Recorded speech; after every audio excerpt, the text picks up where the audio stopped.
What is the difference between assignment and sublease? Are you curious about the differences between assignment and sublease in commercial real estate? Understanding these two concepts is essential for anyone involved in real estate investing. Let's break it down in simple terms. First, let's define what an assignment is. In an assignment, the original tenant, known as the assigner, transfers all their lease rights and obligations to a new tenant, called the assignee. This means the assignee takes over the lease completely and interacts directly with the landlord. There are three parties involved: the landlord, the original tenant, and the new tenant. Now, what about a sublease? In a sublease, the original tenant, referred to as the sublessor, leases part or all of the space to another party, known as the subtenant or sublessee. This arrangement is for a shorter period than the original lease. Here, the original tenant retains their rights and remains responsible to the landlord. The subtenant only has rights against the original tenant, not the landlord. This involves mainly two parties: the original tenant and the subtenant.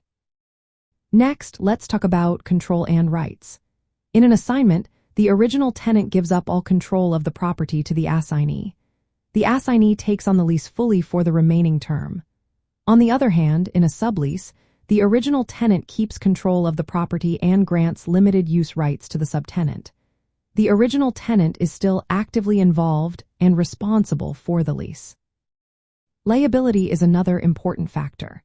With an assignment, the assignee takes on primary liability for lease obligations like rent and maintenance. However, unless the landlord releases the original tenant, they may still be liable if the assignee defaults.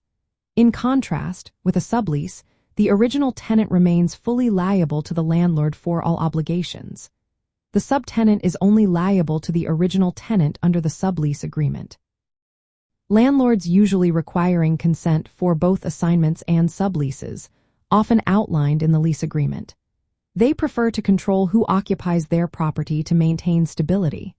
Assignments often need stricter approval since they involve a complete transfer of the tenant relationship.